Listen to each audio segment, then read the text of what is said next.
Inovação.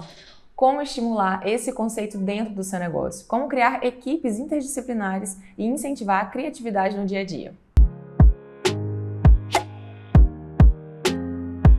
Meu nome é Samara Paiva, sócia fundadora da Alavanque Consultoria e por aqui muito conteúdo sobre inovação, empreendedorismo e gestão. Primeiro vamos pensar, né? É muito comum todo mundo falar sobre inovação, sobre criatividade, mas como isso acontece na correria do dia a dia dentro dos nossos negócios? A gente sabe que temos entregas a serem feitas, as equipes precisam se comprometer com todas as atividades que foram planejadas e tudo. Mas como você consegue incentivar para com que a gente comece a pensar o fora da caixa, né? O quanto a gente fala sobre pensar fora da caixa. Primeira coisa que a gente precisa pensar é sobre o ambiente onde essas pessoas estão inseridas, como a gente proporciona um ambiente voltado à criatividade, né? A criatividade que vai levar à inovação do seu negócio, à inovação dos seus produtos e da experiência que o seu cliente tem com o seu negócio. Para esse ambiente ser favorável, a gente precisa pensar na cultura da empresa. Primeira coisa, quando a gente tem um brainstorm de ideias, a gente tem uma reunião entre equipes interdisciplinares que estão pensando e desenvolvendo sobre um determinado projeto. A gente precisa estimular para que eles tenham ideias, para com que eles lancem ideias, mesmo que elas pareçam totalmente inviáveis, sabe? Então, às vezes, a gente bloqueia um colaborador porque quando a gente julga uma determinada ideia sem ao menos entender a forma de raciocínio, a forma de pensamento. Então, o primeiro é a cultura. Você está disposto a observar e a ouvir todas as ideias que possam surgir. E elas podem ser as mais variadas possíveis. A cultura é a forma pela qual você vai incentivar esses colaboradores a falarem sem serem julgados. E isso vai fazer com que ao longo do tempo eles cada vez mais queiram contribuir para a empresa, porque eles entendem que as opiniões que eles acabam dando dentro das reuniões de brainstorming são consideradas, independente da viabilidade ou não. Agora, o brainstorming criativo. O que acontece nesse brainstorming? A gente precisa realmente entender os tipos de problema que a gente tem para começar a gerir e a montar um brainstorming criativo. O que seria isso? Exatamente, é o levantamento de possíveis ideias que elas vão estar inseridas num contexto em que a empresa está vivendo. Então a gente tem uma determinada dor, uma determinada necessidade e ali eu começo a entender o porquê que aquela dor está acontecendo, o que gera, o que faz com que aquela dor permaneça. E essa dor ela pode ser tanto de um cliente, ela pode ser tanto de processos internos, quanto de marketing. Então a gente tem vários ambientes onde a gente pode utilizar da criatividade e desse brainstorming criativo e é muito interessante da gente pensar realmente no ambiente mesmo, aonde esse formato dessa reunião possa acontecer. O ambiente ele pode ser algo que estimule a criatividade através de papéis, então a pessoa pode utilizar papel, ela pode usar um pincel, um quadro, onde ela saia muito daquele automático, talvez das telas, sabe? Então, às vezes, a utilização de cores facilita, a utilização de movimentos, né? Ao invés de a gente ter simplesmente uma reunião formal, onde todos ali vão dar a sua opinião através do computador, então, às vezes, mudar um pouco esse ambiente, talvez até mesmo tirar, né, essas pessoas do próprio escritório. Aonde a gente pode fazer isso? Qual vai ser o formato dessa reunião? Isso, os novos estímulos, né, vão fazer com que essas pessoas comecem a ter outros estímulos também sobre a criatividade. Então, um tempo mais claro para com que essas pessoas consigam se expressar. Um outro ponto importante é o tempo para exploração. O que seria isso? É quando a gente também dá liberdade para com que as pessoas consigam explorar outras áreas, explorar outros ambientes, porque muitas das vezes uma pessoa do marketing pode contribuir numa área comercial, uma pessoa da operação pode contribuir na área de marketing. Então a gente precisa começar a estimular não só essa pessoa ficar só onde ela está, né? Só com a visão que ela tem daquele mundo. Ela precisa começar a entender um pouco sobre as outras áreas para com que aí sim ela consiga sugerir inovação, ela consiga entender sobre outros ambientes. Então também dar o tempo de liberdade para com que eles mesmos pesquisem, né? Eles têm uma outra visão. Então, às vezes, uma pessoa que está lá na operação, mas ela adora filme, ela adora desenho, ela adora outras atividades, podem ser ideias totalmente possíveis para que a gente implemente no marketing. Então, é realmente entender que aquela pessoa ela não é feita só do contexto da área onde ela atua, ela é feita de um contexto como um todo. Então, o que ela faz, o que ela gosta de fazer? A gente precisa começar a trazer outros ambientes para o ambiente de trabalho, né? Outras áreas que essas pessoas atuem, que elas gostem, hobbies. Os hobbies, eles facilitam muito para essa criatividade, né? Como a gente está falando, por exemplo, filmes, jogos interativos, tudo isso é capaz de explorar e fazer com que essas pessoas consigam chegar o máximo que elas possam entregar para a empresa também. Agora, quando a gente fala de equipes interdisciplinares, é exatamente a gente começar a conectar equipes que talvez não tenham tanto contato. Como será que o pessoal do RH trabalha e como será que isso pode impactar, às vezes, no marketing de um processo seletivo? Será que a gente não consegue conectar um pouco isso mais, até mesmo da experiência desses clientes? Agora, sobre a construção de equipes interdisciplinares, como que a gente pode trabalhar?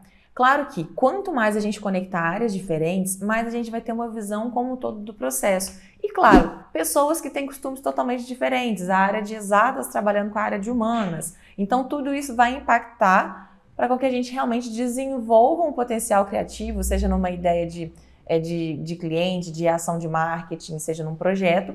E aí sim a gente consegue conectar. O que é interessante? É muito interessante que essas pessoas compartilhem um pouco sobre o que elas fazem.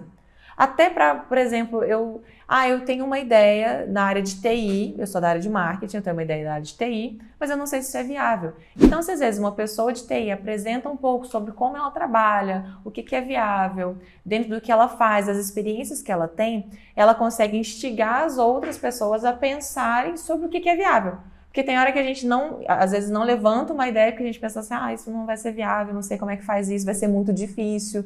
E aí, na verdade, às vezes o pessoal do TI sabem que é totalmente viável, mas a ideia não foi levantada. Então, a gente apresentar o que cada área faz, o potencial de cada área, como eles podem contribuir para fazer novamente que essa criatividade seja estimulada. Além dessa apresentação, dessa interação para as equipes realmente se alinharem quanto às capacidades, quanto às habilidades, é importante também que depois que a gente idealizou esse processo criativo, a gente entenda o que vai ser necessário para conseguir executar aquele projeto. Então, quais as áreas eu preciso identificar? Eu vou precisar de uma área de experiência do cliente, vou precisar de uma área de operação, vou precisar de uma área de dados. Quais são essas áreas que eu vou precisar? Claro que dentro de uma equipe, quando a gente está falando do meio corporativo, é importante que a gente até selecione pessoas que queiram aprender sobre outras metodologias, que queiram realmente sair da caixinha, do que às vezes aquele perfil que só quer fazer o que faz todo dia e ele não quer se envolver com outras áreas. Então, num perfil de inovação, é muito importante que a gente tenha esse perfil de colaborador, né? Aquele que está buscando o tempo todo aprender, mesmo que não seja da área dele. Então, isso vai fazer toda a diferença dentro do seu projeto. Por quê? Claro que na execução de um projeto, a gente pensa, a gente precisa explorar o melhor de cada colaborador, então eu vou ter pessoas especializadas em determinadas áreas, eu não posso ignorar, porque a experiência realmente vai fazer toda a diferença daquelas pessoas para que o projeto realmente consiga caminhar. Então eu vou ter realmente que explorar já as habilidades que já foram desenvolvidas por esses colaboradores, mas instigar o desenvolvimento de novas. Então talvez uma pessoa que é da área de dados, ela nunca desenvolveu, ela nunca gerenciou um projeto.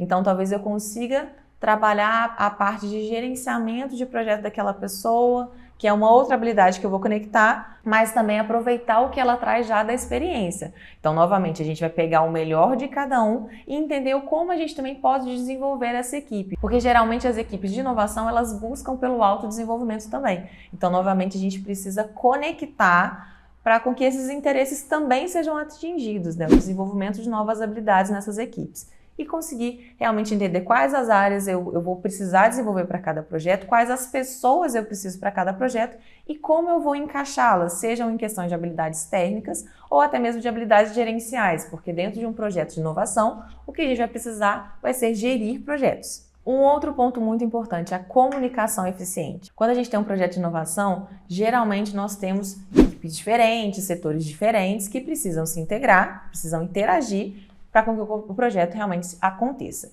Quando eu tenho uma comunicação defasada, que eu não sei quem faz o quê, quando faz, não atualiza status de projeto, aí eu começo novamente a não estimular aquela inovação. Ou seja, tudo aquilo que a gente fez lá no início, que foi de ideação, que foi a área ali de realmente brainstorm, a gente estimulamos a criatividade, mas ela não foi concluída. Por quê? Ali na parte de comunicação, ela não foi bem gerida, né? Na fase realmente de implementação. A gente pode ver muito isso também na parte de design thinking, que é uma metodologia realmente de desenvolvimento de novas ideias e implementação. Então, nessa questão de comunicação, se eu não tenho uma comunicação eficiente entre essas equipes interdisciplinares, logo, logo eles vão se perder. Então, qual que é o método de comunicação? Eu vou utilizar alguma gestão de projetos, eu vou utilizar um PMBOK, eu vou utilizar uma metodologia ágil para gerir esse projeto. Como eu vou escolher e adequar realmente essa gestão a uma gestão de projetos realmente eficiente para que o projeto seja concluído. A inovação em si, ela é algo constante. Então, a gente realmente tem uma cultura inovadora quando a gente trabalha no incentivo dessa cultura e quando a gente realmente consegue concluir projetos de inovação. Isso é fundamental para realmente falar, minha empresa trabalha em inovação, eu tenho isso escrito nos meus valores, na minha missão e tudo. E aí sim, realmente isso vira uma cultura da empresa. E a gente começa também a selecionar e capacitar pessoas para que tenham o mesmo pensamento. E não necessariamente uma empresa voltada para uma cultura um pouco mais tradicional, projetos mais tradicionais, que sigam um padrão e que às vezes não se adaptem muito à realidade. E hoje o que a gente vive é inovação o tempo todo. Inovação não está simplesmente quando a gente pensa em desenvolvimento de tecnologia, desenvolvimento de uma super mega solução. Não, não é isso. Às vezes inovação é você fazer diferente, fazer de uma forma mais eficiente e criativa uma tarefa que você já vinha desenvolvendo há mais tempo. Fazer de uma forma que a gente consiga gerar ainda mais valor para quem está recebendo essa tarefa, que a gente otimize essa tarefa, a gente ganhe tempo, a gente ganhe em experiência. Então isso é inovação.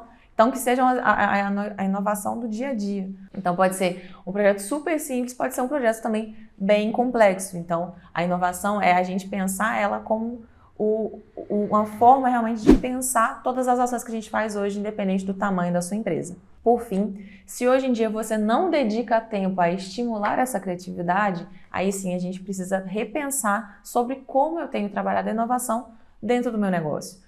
Porque é claro que a gente pode se perder às vezes nas rotinas do dia a dia, nas entregas do dia a dia e talvez fazendo sempre do mesmo jeito, uma coisa que talvez poderia ser otimizada também. Então é você pensar e como eu vou trabalhar e estimular, fazer com que essa equipe tenha tempo.